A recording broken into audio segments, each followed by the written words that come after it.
नमस्कार एंड जय हिंद दोस्तों। मैं योगेश कुमार आप सभी का स्वागत करता हूं आपके अपने यूट्यूब चैनल अपना क्लासरूम में। ट्रेंडिंग न्यूज एनालिसिस के इस सेक्शन में आप सभी का स्वागत है और करंट अफेयर पढ़ने का यह नया तरीका आप लोगों को बहुत ही फायदा देने वाली है। आज का करंट अफेयर्स इंडियन इकोनॉमी से संबंधित है और वर्ल्ड में जिस प्रकार से हलचल मचाई हुई है भारतीय अर्थव्यवस्था की विकास दर, इससे सभी अन्य देश, चाहे वह चाइना हो, चाहे वह अमेरिका हो, चाहे वह अन्य यूरोपीय कंट्री, सभी के मन में हलचल मचा के रख दी है भारतीय अर्थव्यवस्था की जो विकास की दर है।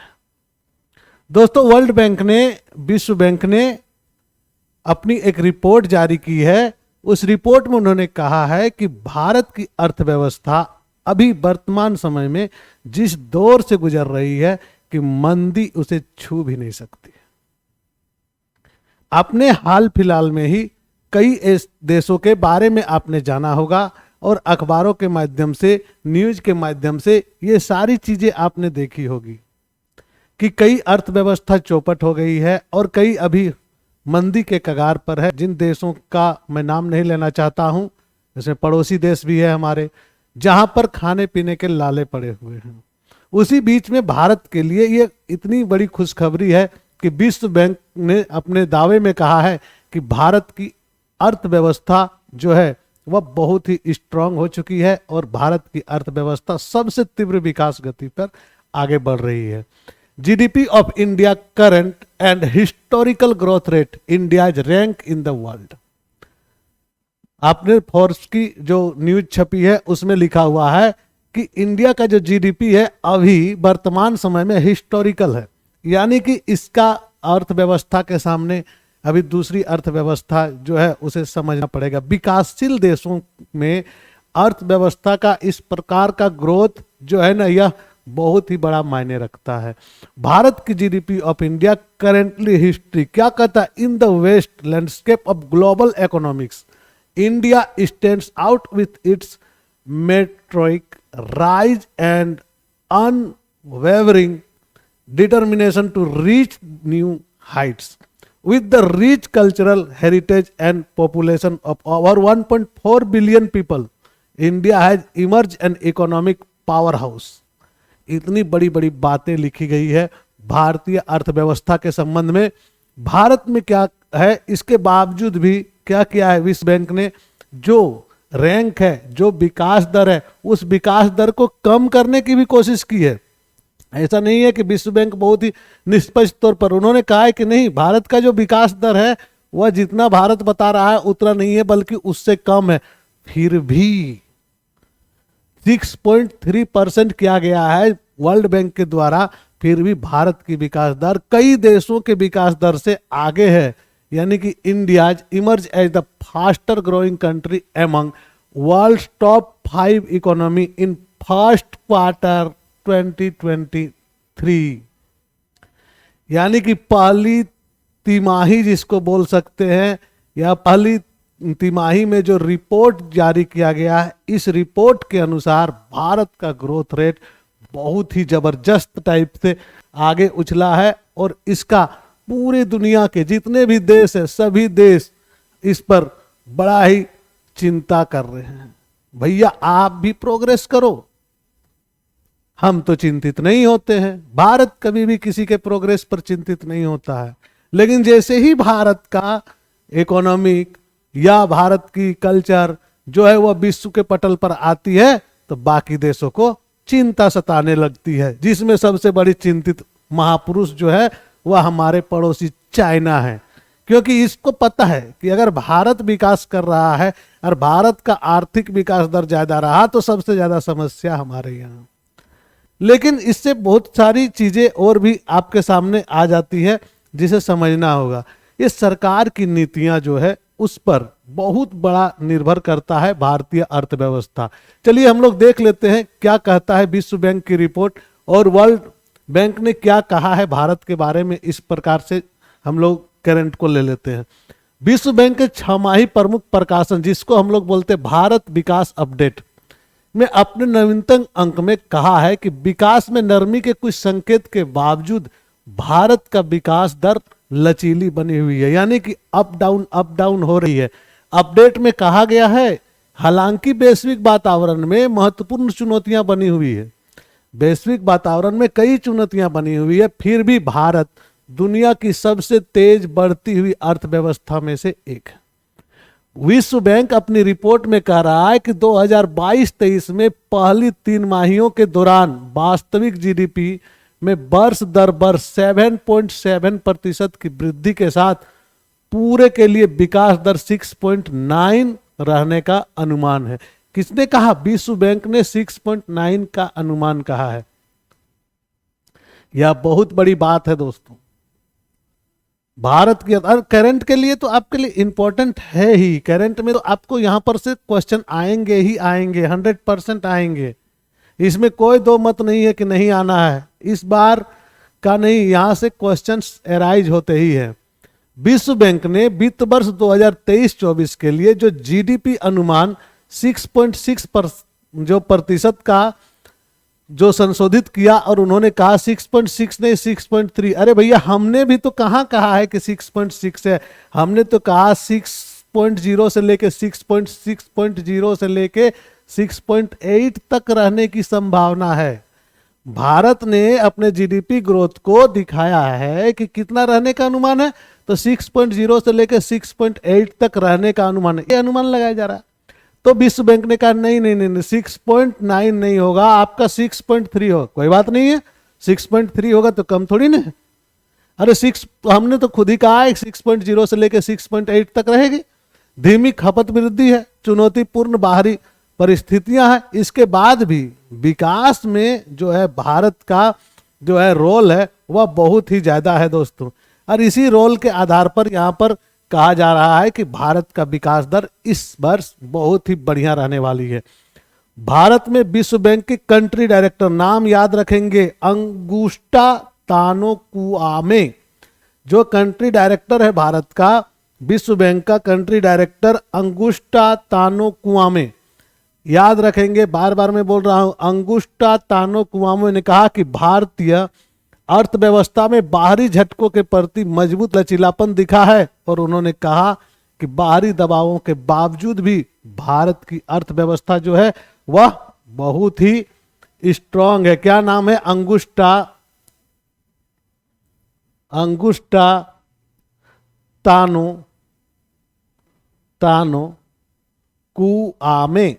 तानोकुआमे, याद रखेंगे।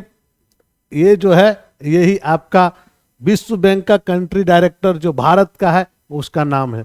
तो यहां पर देखेंगे कि क्या हमारा विकास दर में किस प्रकार से जो हमारा आर्थिक सर्वेक्षण रिपोर्ट जो जारी किया गया है उसमें क्या क्या बातें रखी गई है हमारे वित्त मंत्री के द्वारा। तो 2023-24 के दौरान भारत की जीडीपी विकास दर 6.0 से 6.8, यही वाली विश्व बैंक ने कहा 6.3, तो कोई बात नहीं है, 6.8% रहेगी, जो वैश्विक आर्थिक और राजनीतिक घटनाक्रमों पर निर्भर करती है। आर्थिक सर्वेक्षण 2022-23 का अनुमान है कि जीडीपी का जो विकास दर है 2024 के वित्तीय वर्ष में वास्तविक आधार 6.5% रहेगी। सारे इंपॉर्टेंट फैक्ट्स हैं। अर्थव्यवस्था की विकास दर मार्च 2023 के समाप्त होने पर 7% वास्तविक रहने का अनुमान है, और पिछले वित्त वर्ष में यह 8.7% थी। पिछले वित्त वर्ष में कितनी थी? तो 8.7। ये आर्थिक सर्वेक्षण रिपोर्ट भारत सरकार द्वारा जारी है, मैं कहीं से नहीं बता रहा हूं। ये भारत सरकार का जो आर्थिक सर्वेक्षण रिपोर्ट अभी क्वार्टरली जो जारी किया गया है, उसमें पहली तिमाही जो जारी किया गया है, इस पर यह जो है लिखा हुआ है कि कहाँ क्या क्या है। आप लोग चूंकि देखिए सर्च करते होंगे तो आप लोगों को भी मिलेगा, लेकिन यहाँ पर आप लोगों को वन स्टॉप जो है आपके सॉल्यूशन मिल जाएंगे। सूक्ष्म लघु और मध्यम उद्यम, जिसको MSME कहते हैं, क्षेत्र में ऋण में तेजी वृद्धि दर्ज की गई है, और जनवरी से नवंबर 2022 के दौरान औसत आधार जो है 30.5% रही, बहुत बड़ी है, जो कि 30.5% बहुत मायने रखता है। यहाँ पर केंद्र सरकार का पूंजीगत व्यय, जिसको कैपेक्स कहते हैं, जो वित्त वर्ष 2023 के दौरान 63.4% की दर से बढ़ा। यह वर्तमान वर्ष के लिए भारतीय अर्थव्यवस्था का विकास को गति देने का प्रमुख कारण है। बहुत सारी नीतियां हैं जो भारत सरकार ने अपनाई है। इन नीतियों के आधार पर बहुत ही जबरदस्त उछाल है। अगर हम देखेंगे जीडीपी का ग्रोथ रेट इस चार्ट के माध्यम से अगर देखेंगे तो अगर 19-20 की बात करेंगे तो 3.7% थी और 20-21 में माइनस चली गई थी क्योंकि कोरोना का पीरियड था।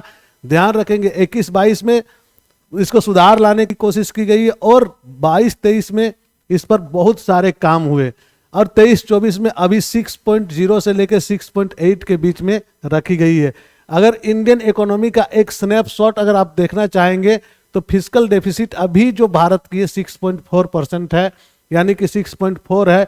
सर्विसेज का बहुत बड़ा रोल रहा है, 9.1% ग्रोथ रेट के साथ में सबसे आगे सर्विसेज है। एग्रीकल्चर सेट में थोड़ा सा चिंताजनक स्थिति है जो कि 3.5% का ग्रोथ रेट दिख रहा है यहाँ पर जीबीए, और इंडस्ट्रियल ग्रोथ रेट 4.1% दिख रहा है। लेकिन सबसे ज्यादा रेट जो है वह सर्विसेज का है और सर्विसेज का रेट सबसे ज्यादा होने का मतलब है आय के संसाधन बहुत ज्यादा है। चिंताजनक विषय क्या है कि कृषि में जिसमें ज्यादा लोग लगे हुए हैं उसका जो ग्रोथ रेट है वह कम है और इधर कदम भी उठाए जा रहे हैं। आज अगर अभी का करंट न्यूज अगर आपको पता होगा तो आज पीयूष गोयल जी ने जो आपका न्यूज दिया है कि जो समर्थन मूल्य है किसी भी वस्तु का, जो कृषि उत्पादित वस्तुओं का समर्थन मूल्य को बढ़ाने की बात की गई और वो बढ़ जाती है तो फिर यहाँ पर जो है कृषि का भी ग्रोथ रेट ऑटोमेटिकली है यहाँ पर बढ़ जाएगी। इसके साथ ही अगर देखेंगे तो आज़ादी का अभी अमृत महोत्सव हम लोग मना रहे हैं, G20 का अभी शिखर वार्ता भी भारत में ही हुई है, तो इन सभी का भी असर बहुत ज़्यादा पड़ता है।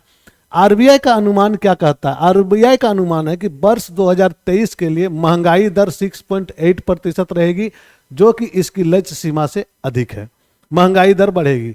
निर्माण गतिविधियों में प्रवासी श्रमिकों के लौटने से निर्माण सामग्री के जमा होने की प्रक्रिया जो पिछले 42 महीनों में के मुकाबले में वर्ष 2023 के तीसरी तिमाही में 33 महीनों की रही है में महत्वपूर्ण कमी दर्ज करने में मदद मिली है।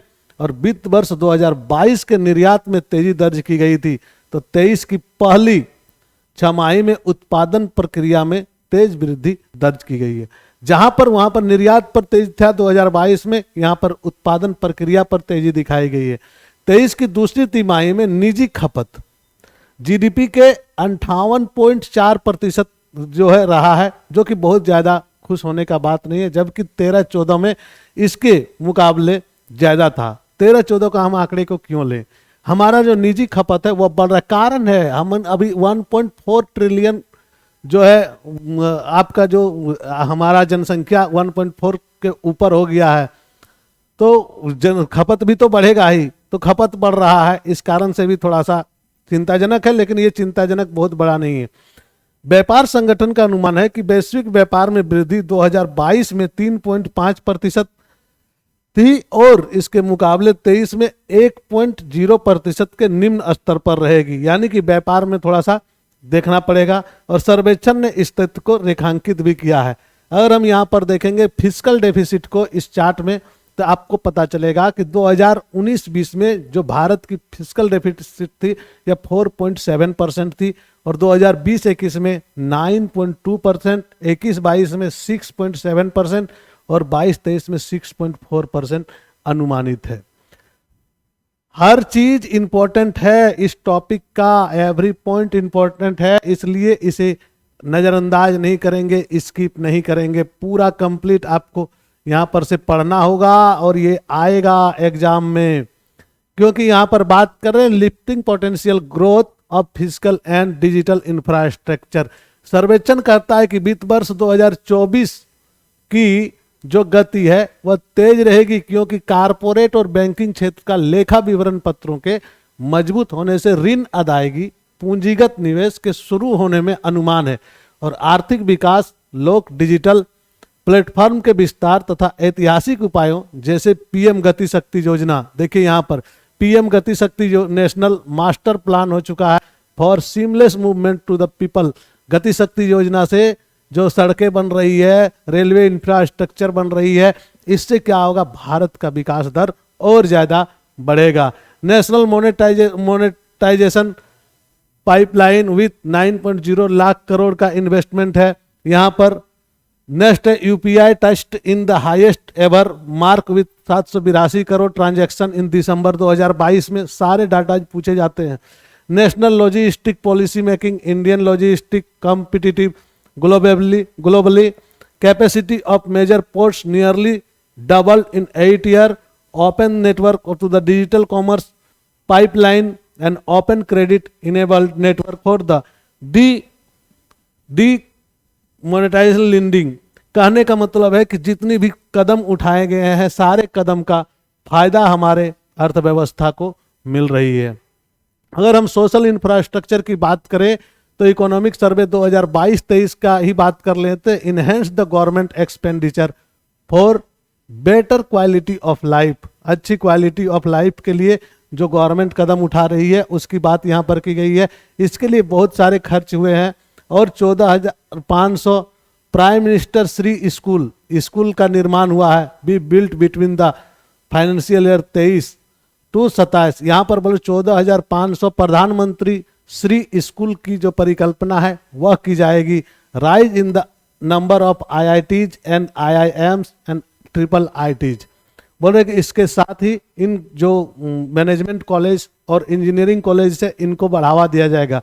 Urban employment nearing pre pandemic level, में जो आपका पहले था, कोरोना के पहले जो स्थिति था उस स्थिति तक हमको लेके जाना है। किसको? जो नौकरियां हैं उसको। वहां पर EPFO based net payroll on the rise 105.4 lakh in physical financial year 2023 till नवंबर तक ये हासिल करने का लक्ष्य रखा गया है। पूरा इंपॉर्टेंट चीज है और जानने के लिए देखें कि आर्थिक सर्वेक्षण के अनुसार वित्त वर्ष 2023 के दौरान भारत के आर्थिक विकास का मुख्य आधार निजी खपत और पूंजी निर्माण रहा है, जिसने रोजगार के सृजन में मदद की है। यह शहरी बेरोजगारी दर की कमी तथा कर्मचारी भविष्य निधि की कुल पंजीकरण में तेजी से माध्यम से दिखाई पड़ती है। इसके अतिरिक्त विश्व के दूसरे सबसे बड़े टीकाकरण अभियान, जिसमें 2 बिलियन खुराकें दी गई है, ने सभी उपभोक्ताओं के मनोभाव को मजबूती प्रदान की है, जो कि कोरोना टाइम में हुआ। खपत में वृद्धि होगी, निजी पूंजीगत निवेश का नेतृत्व करने की आवश्यकता होगी। इन सभी चीजों के साथ में भारतीय अर्थव्यवस्था विश्व में अपना नंबर ट्रेंड करेगी और सबसे बड़ा यह ट्रेंडिंग न्यूज है। दोस्तों, इस ट्रेंडिंग न्यूज में आप लोगों ने जो देखा करंट अफेयर्स का, इसमें लगभग अगर अलग अलग परीक्षाओं में अगर देखेंगे तो 20 से 25 क्वेश्चन तो आने ही हैं। और मैं यहाँ पर एक चीज आपको बता दूं कि ये जो परीक्षाएं हैं, आपका स्टेट PCS और अन्य सभी परीक्षाएं, यूपीएससी भी है, सभी परीक्षाओं में यह काम आएंगे। और सबसे बड़ी बात है कि इकोनॉमिक के साथ साथ में यह करंट का रिलेशन है, इसलिए जिन्होंने अपना इकोनॉमी का नोट्स बनाया हुआ है वे भी अपने करंट को यहाँ से उसके साथ में करंट डाटा को डाल सकते हैं। चलिए, आज का ट्रेंडिंग न्यूज में यहीं पर। धन्यवाद। जय हिंद, जय भारत।